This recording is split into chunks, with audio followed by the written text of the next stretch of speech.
Hello there, Hello there, yogis, here at our Echo Yoga. Today's practice is in one of my favorite studios here in Japan on a beautiful sunny spring day after the winter season of so much snow.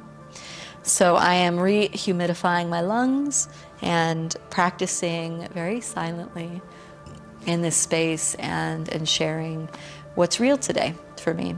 And so something that I want to share, and it's so beautiful that I get to share it as well in a culture that is not my first, so being in the Japanese culture. Today I'm wanting to speak to, and I've spoken to this in previous lessons, The Wheel of Consent by Betty Martin, and some of you will be very familiar with it, some of you not. But the Wheel of Consent is essentially, all of humanity can exist within this wheel. And the wheel is, we have those that take, we have those that give. We have those that take, we have those that accept, we have those that serve. We have those that allow. We have these different parts of ourselves, and we do them all. We have the passive, we have the inactive. And the reason that I want to speak to this today is I want to speak to the quadrant in the Wheel of Consent around take. And there's a beauty to taking in balance, not imbalance, but in balance. When we're in balance taking, it comes from a place of knowing that we are deserving, knowing that we are lovable, knowing that we are worthy of receiving and of accepting. When our taking comes from a place of a wound, as if the world owes us something or we're entitled to something, if we are in a power dynamic, if we are in a victim space of consciousness and we think that the world owes us because something has happened to us that is unfair, and we take, there is this level of entitlement to our taking. When our ways of taking and giving and serving and receiving and allowing, when they're not done within balance, the energetics in an exchange will be felt. Meaning that I can be someone who takes constantly. Take from all my environments, from all of my friends, from all of my lovers, which I have played that role. I have taken a lot. Being in a victim mindset, I have taken so much in the past and work consistently in my present moment to take from a place of fullness, like I feel full, but I still allow myself to receive just enough. I take just enough. But when I'm lacking, or if I'm in scarcity, or if I'm in that victim mindset, I want it all. I want all the food, I want all the love, I want all of the attention. And so the reason that I speak to this is I hope that whoever finds this and this practice is that you use this as a place of contemplation for how you take.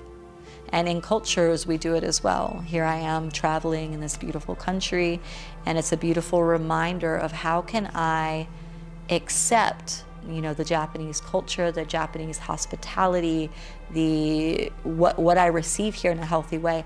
How can I take that just enough without becoming entitled, without becoming overindulgent, without becoming selfish? And it's a fine line. It's very nuanced, but it can be felt. And we're constantly giving, we're constantly receiving, taking and serving. So where can you be more in balance with how you take in the world? With the foods that you consume, the packaging that it comes in, with the clothes that you wear, with the money that you receive, with the way that you share food with your friends and you share your things with others. How can you work more and live more from a place of abundance and not scarcity, so that when you take, it comes from a place of fullness and not lack? So this is your contemplation today. So again, if you want to look at that wheel of consent, it's a circle that you'll see if you Google this image, Wheel of Consent by Betty Martin.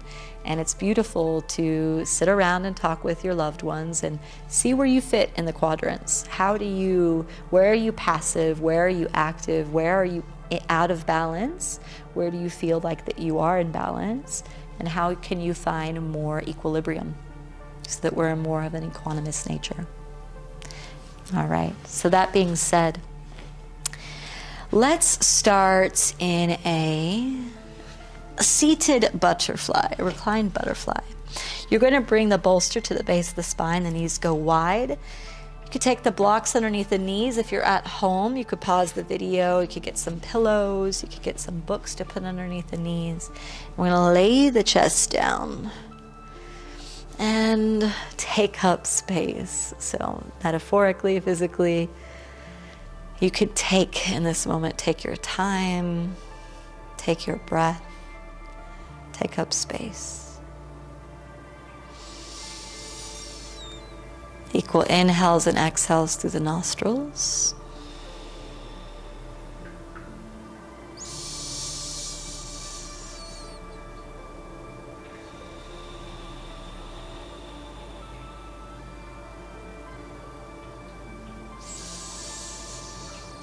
Landing in the body, relax the muscles in the forehead and the jaw, relax the shoulders and the hips.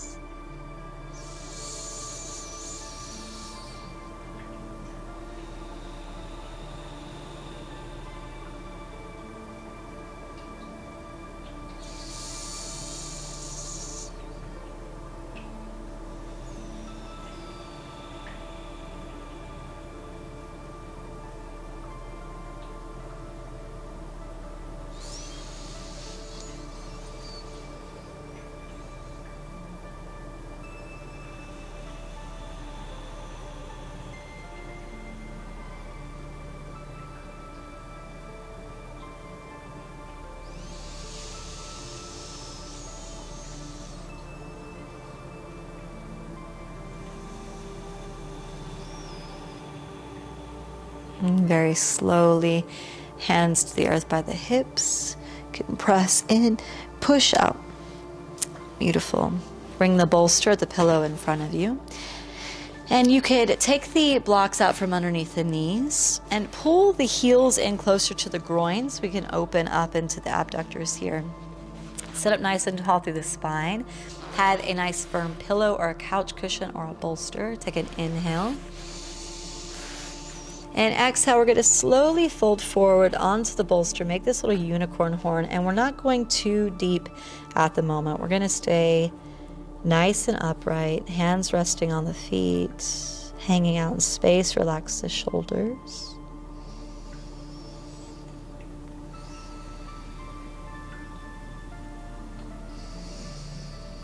And again, how do we take in our lives? Notice now if your mind is full. It's hard to slow the mind down. A lot of times the take energy can come from that capitalist mindset that gets embedded in all of us. Produce, create, be efficient, succeed. And so it's important to not shame yourselves, to not guilt yourself if you are a taker, to understand that there is an embedding here in society to be a taker, to get 2 steps ahead.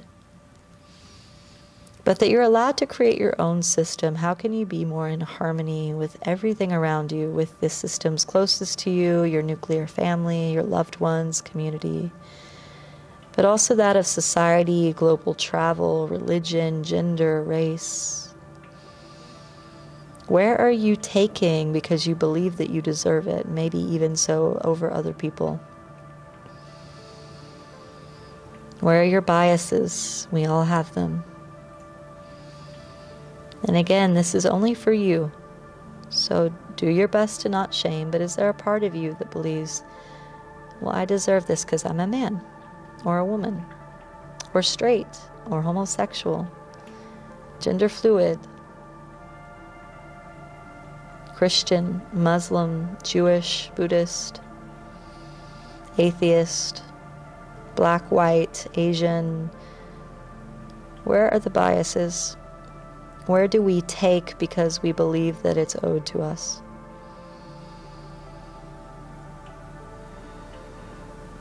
And a part of us giving is without actually even doing anything, giving space to realize our own biases and slowly beginning to take the threads of them out of the ways in which we connect with the world.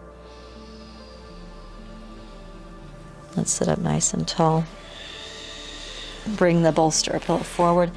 Come forward a bit onto the hands and the knees and sit back onto the heels. Bring that bolster or pillow forward. Child's pose, forehead to the bolster. Let the head drop down. You could take the right cheek to the bolster or the left. Any sighs out of the mouth are welcome.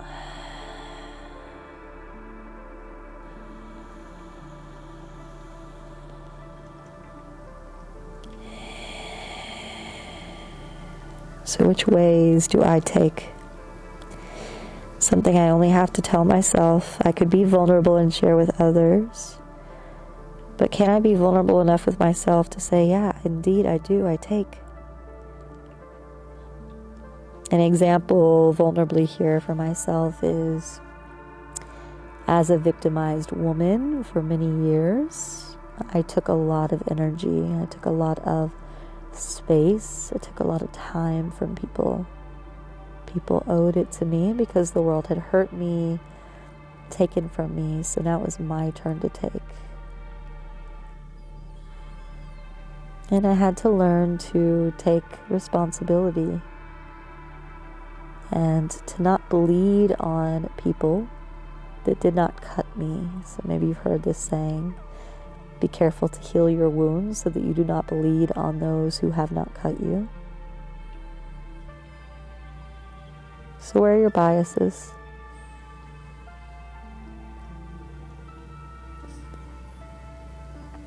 Let's come up. We're going to tuck the toes under, bring the knees together. Since we're doing more of a yin practice today, you're going to bring the bolster, the pillow, underneath the hips, sit back onto the heels, toe squat, but with a little bit of support here. Still going to heat up the ankles. So if any pain comes in, lean the chest forward. If it's just discomfort, stay with it. Relax the upper body. Continue to breathe in and out of the nostrils. Remind yourself that you're stronger than a 2-minute toe squat. And contemplation while being present with the physical moment. How can I take that is more in balance with the ecosystem that exists within me and without me?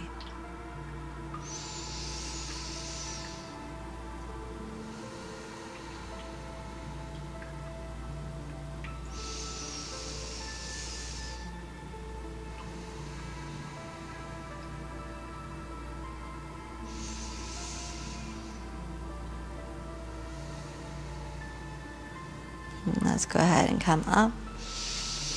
Can pat the feet out. Set the bolster, the pillow down. I'm going to retuck the toes, hands to the hips, wrapping the fingers around the lower back. Open the chest, take an inhale. And exhale, present the chest up, look up. Maybe bringing the right hand to the right heel, left hand to the left heel. You can use your blocks or any props that you have at home before letting the head drop back. Open the heart space. Trust that life will support you, that you do not need to take, but that you are abundant in breath and openness.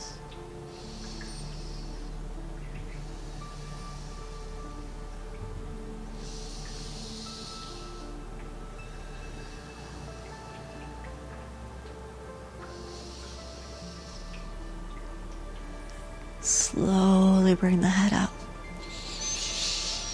Sit back onto the heels and tuck the toes, and let's bring the feet forward. You can bring the block or bolster to the sides. We're going to sit up nice and tall. To make this extra squishy and cozy, the bolster, the pillow under the knees might be nice. Nice inhale. And exhale, slowly fold forward. Keep the spine straight if you can, and you can place some props between the legs. I'm going to use blocks because I have them to bring the forehead down.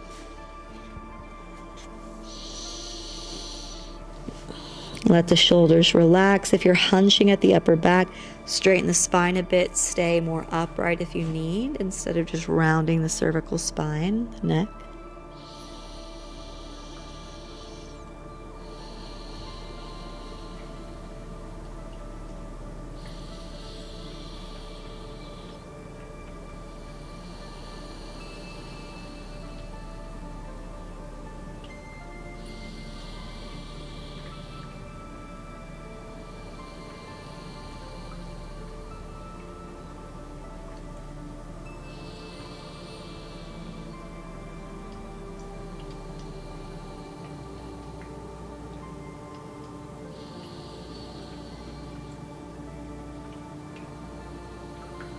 Peel the chest up.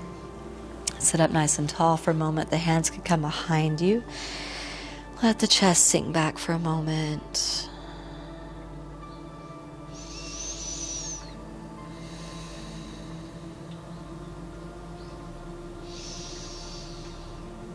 Let's bring the chest up. Move the blocks off to the side.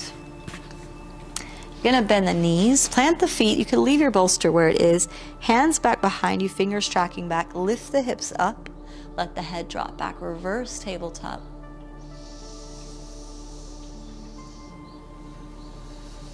A big part of taking when out of balance is that even though we might get what we want, when we cross other people's boundaries, whether they're stated or not, there's an energy that doesn't feel good in our body that we don't really receive when we don't get a full yes from someone.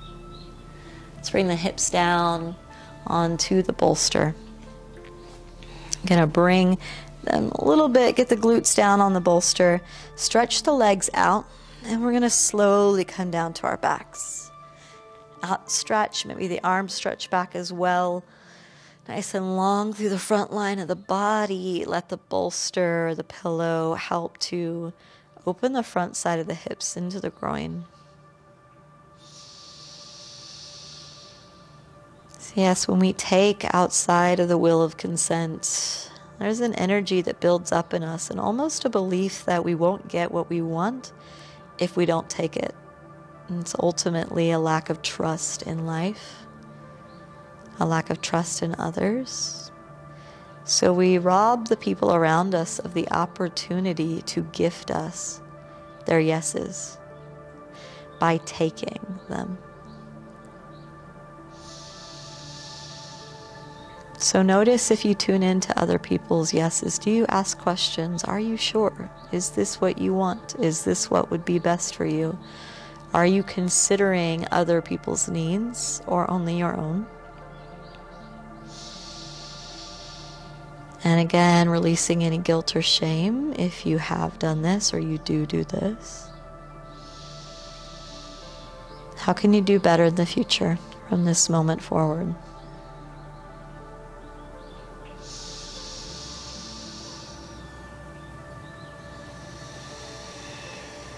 Let's bring the hands down beside the bolster.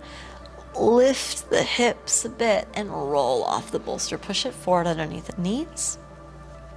But we're going to bring the knees into the chest first. So give a little rock from side to side of the lower back.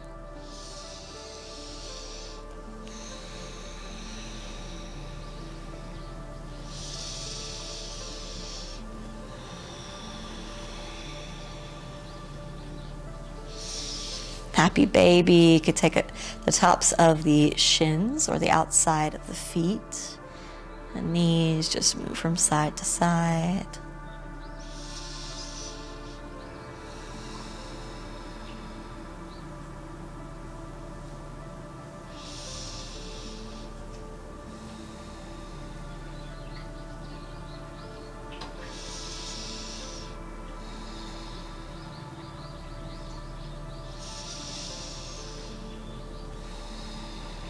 And back to center. Stretch the legs forward, bolster underneath the knees, Shavasana. Hands alongside the body. Let the ground hold you. You can stay here for as long as you like. You can pause the video. Might feel good to bring one hand to belly, one hand to heart. And again, this contemplation as we soften the body through the breath. Let the inhale and exhale dance through the nostrils, softening the body as it's held by the earth, allowing life and this hard surface beneath you to take your weight, to hold you, to embrace you. How can we become more courageous in challenging people to speak their truth, to know their yeses and their nos? And how can we challenge ourselves to accept those nos, to accept those yeses, to take things less personally, and to move in life from a place of abundance instead of scarcity. Which areas can we come into more of an equanimous nature?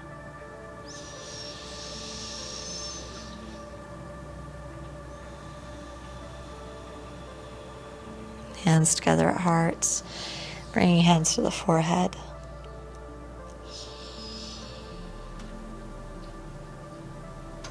And letting these words wash over you in your own mind, or you can repeat them from your own lips. May I find ease. May I find happiness. May I find love. And may I find peace. Namaste.